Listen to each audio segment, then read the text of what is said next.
I heard yesterday that you sent everybody an email to ask them to come to the project. Matt told me that. Yes. What did you write on that email? I said, with Matt, I said, what are you doing this spring?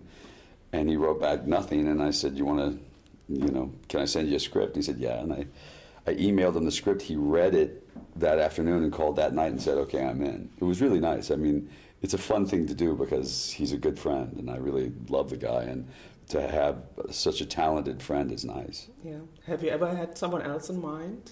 Not for these parts. The only one we wrote the parts for every single actor except Bob Balaban. Not because we just hadn't thought of Bob. And we were writing the part to play opposite Bill, and we went to a party for Argo, and Bob wasn't there, and he was drinking wine. And I looked over, and he was standing next to Bill Murray. And I saw him standing next to Bill Murray, and I looked over at Grant, and we were like, Bob Balaban. So everybody else we wrote the parts for. So this is not the first time you work with him, but obviously the first time he is your director. How about that?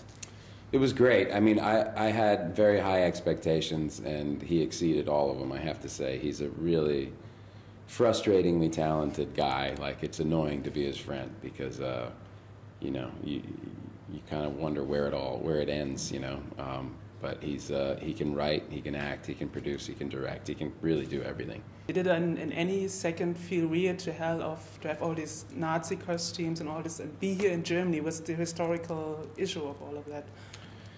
Yeah, I mean, it's always strange when you're at the craft service table and people are wearing Nazi uniforms, I talked to George about that, and he told me a story about doing Oh Brother, Where Art Thou with John Goodman, and they had a scene where there was a Ku Klux Klan rally, and so all of these guys were wearing Ku Klux Klan uniforms, and they were like eating donuts at the craft service table, and he was like, it was the strangest thing, But when you're making a historical movie, that's what you deal with.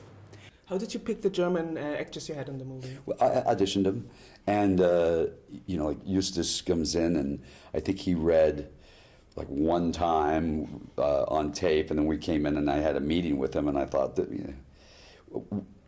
what was fun is these are actors that are well known to you but are not well known outside of Germany necessarily. They're well known but not as well known, and so it's fun to have fresh faces in these parts, and they're really good, those guys. They're just, I mean, Eustace goes from being as mean and evil as Oscar Werner in the first scenes to being this cuddly, sweet little guy at the end. It's a really wonderful turn. He's a wonderful actor. Have you heard about the story of the Monuments Man before starting the project? No, I was shocked that I really thought that, I mean, it's such a great story, and I thought I would have heard of it, I knew that there was looting going on. I knew that,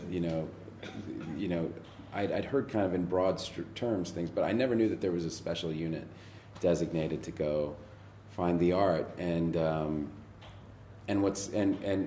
guys who basically made that decision to risk their lives to go get it. Like, and some of them died trying to retrieve this artwork. So it's really humbling. Do you think they were right that art is this important for mankind, for culture? I do. I think, as somebody who makes it for a living also, I do believe it's worth your life, and it's really the soul of civilization, and it's the greatest thing that we achieve as human beings, and so if you destroy it, you're destroying everything we are. You're expunging us from existence. This idea of saving art for the good, for the humankind. Mm-hmm. Do you think it's really true that humankind, that the culture needs art to survive? I think it is our history. Before we had radio and television and films and the internet, the way that you marked time and marked progress was through writings, and before that it was through drawings on walls, and so it is our history, it is our culture. It tells us where we were and what we thought at a certain time. It tells us what we thought was beautiful and what we thought was terrifying. And without it, we lose those pieces of culture, and that's a very dangerous place to be. I think it's a really important, the idea of culture. Do you think that governments nowadays would still give the order to nowadays monuments men? Well, we certainly blew it in Iraq. We didn't do a very good job of protecting the museums. And the Taliban certainly has done a nice job of destroying some amazing pieces. I don't think we do it well enough, quite honestly. I understand that it's a difficult thing because when you're prosecuting a war, you know, lives come first. But it seems to me that we should always keep in mind that, you know, I see this in the Sudan a lot when I go there. It's not just that they kill everybody, they try to kill everybody. And it's not just that they destroy the wells that to keep people from coming back. They destroy all of their historical landmarks because they want it to be as if they didn't exist. And that's something, when you see it in real life, it's something very, you'll see how hard it hurts people. You know, when the monuments that their families and their predecessors had made, when you take that away, it really hurts. So I think it's an important part of it.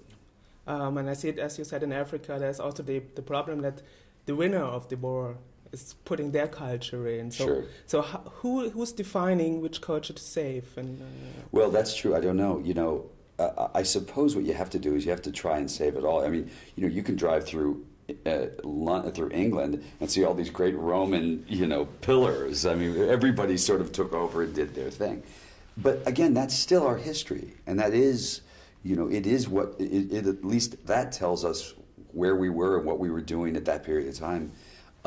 It would be nice, though, now if we could try to preserve the pieces that tell us best what these countries were when they were their own country, not when they were invaded by Belgium or England or United States or, you know, France or whoever. It'd be nice to see, particularly, I'm going to talk about in Africa at least, it'd be nice to be able to see the original cultures of what Chad was, and, you know.